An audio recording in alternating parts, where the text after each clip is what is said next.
पश्चिम बंगाल में हत्या, बलात्कार, आगजनी और लूटपाट का भयावह मंजर। ये नक्सलवाद की वापसी नहीं, ममतावाद का नंगा नाच है। नमस्कार, आज़ाद सिपाही विशेष में आपका स्वागत है। मैं हूं राकेश सिंह। भद्रलोक और समृद्ध संस्कृति विरासत का प्रदेश कहे जाने वाले पश्चिम बंगाल में विधानसभा चुनाव का परिणाम आने के बाद स्थिति भयावह है।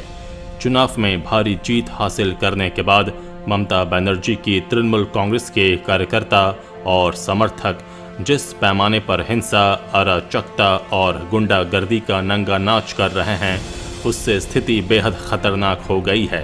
भारतीय लोकतंत्र में अब तक के इतिहास में अपने किस्म की ये पहली वारदात है जब राजनीतिक प्रतिद्वंद्विता की परिणति खून खराबे से हो रही हो।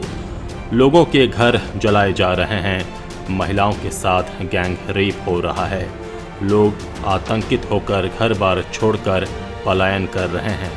ये देश विभाजन के समय बंगाल की स्थिति या बंगाल के नक्सलबाड़ी में 70 के दशक में शुरू हुए नक्सलवाद का आधुनिक और भयानक चेहरा है, जिसे केवल ममतावाद की संज्ञा ही दी जा सकती है। इन दोनों वादों में एक बड़ा फर्क ये है कि नक्सलवाद पर्दे के पीछे से सत्ता के विरोध में हिंसा करता था और ममतावाद शासन प्रशासन की आंखों के सामने सत्ता के समर्थन से अपने राजनीतिक विरोधियों के खिलाफ चलाया जा रहा है, जिसका कोई प्रत्यक्ष राजनीतिक उद्देश्य फिलहाल तो नहीं है। बंगाल की स्थिति सचमुच भयावह है और देश की राजनीति के लिए बेहद दुखद, क्योंकि लोकतांत्रिक व्यवस्था में हिंसा का कभी कोई स्थान नहीं रहा है। चुनाव में किसने किसका समर्थन किया और इसके पीछे क्या कारण था, ये सब चुनाव परिणाम की घोषणा के साथ ही भुला देने की परंपरा हमारे देश में है। लेकिन बंगाल में जो कुछ हो रहा है वो सब अप्रत्याशित है और शर्मनाक भी। स्थिति पर तत्काल नियंत्रण की ज़रूरत है। इतना ही नहीं, नियंत्रण ऐसा हो जिससे भविष्य में ऐसा तांडव मचाने से पहले हर किसी को सोचना पड़े। पश्चिम बंगाल की भयावह स्थिति, इसके कारणों और संभावित परिणामों का विश्लेषण करती आज़ाद सिपाही के टीकाकार राहुल सिंह की रिपोर्ट।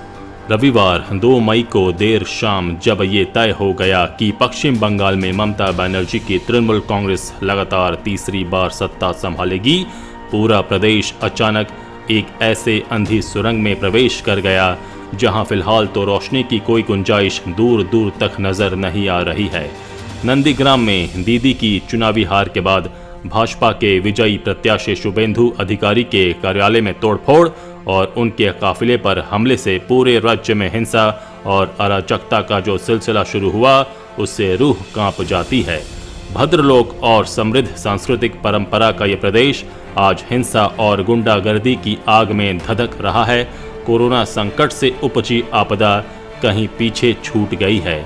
शहरों से लेकर ग्रामीण इलाकों तक में लोग मारे जा रहे हैं, उनके घरों की महिलाओं की इज्जत लूटी जा रही है, घर में तोड़ फोड़ की जा रही है और दुकानें लूटी जा रही हैं।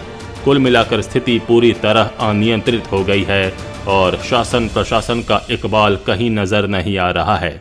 रोते चीखते लोगों की सुनने वाला कोई नहीं है। भाजपा समर्थित महिला कार्यकर्ता के साथ सामूहिक दुष्कर्म, भाजपा के युवा कार्यकर्ताओं की हत्या, नेताओं के पार्टी कार्यालय और घरों में आगजनी और भाजपा समर्थित कार्यकर्ताओं की दुकानों में खुलेआम लूटपाट, इसकी तो कल्पना भी नहीं की जा सकती। क्या आप सोच सकते हैं कि एक महिला मुख्यमंत्री के राज में उसकी पार्टी के कार्यकर्ता भरी दोपहरी में किसी महिला को उसके घर के बाहर जमीन पर पटकने के बाद ऊपर से उसके ऊपर चढ़कर गंदी हरकत करेंगे, महिलाएं चिल्लाती रहेंगी और लोग तमाशबीन बने रहेंगे? ये तो बंगाल की संस्कृति नहीं रही है। फिर ममतावादियों के इस क्रूर कृत्य को बंगाल की जनता कैसे देख रही है? देश बंटवारे के समय ज़रूर सुना गया था कि बंगाल में इस तरह की कुछ घटनाएं हुई थीं, फिर बांग्लादेश में पाकिस्तानी सेना ने ऐसा किया था।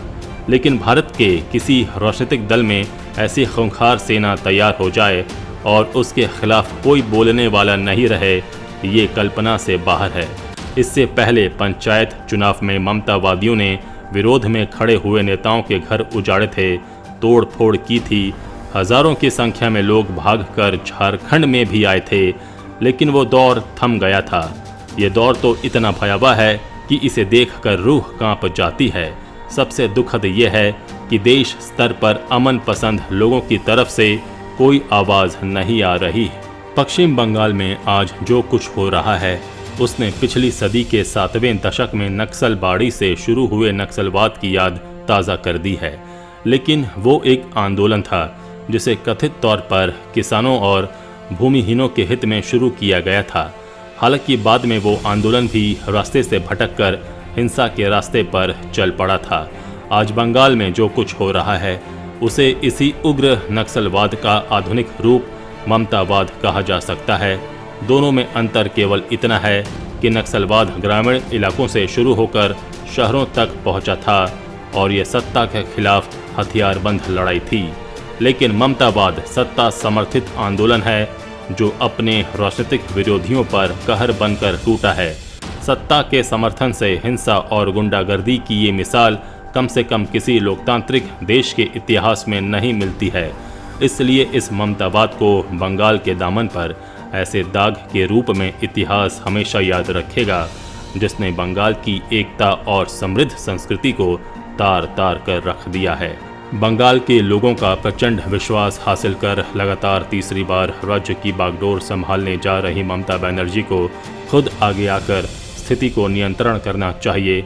उनकी मजबूत इच्छा शक्ति और राजनीतिक लोकप्रियता के कारण ऐसा करना बेहद आसान है, क्योंकि किसी भी हिंसक समाज में लोकतांत्रिक व्यवस्था को फलते फूलते देखने की कल्पना भी बेमानी है।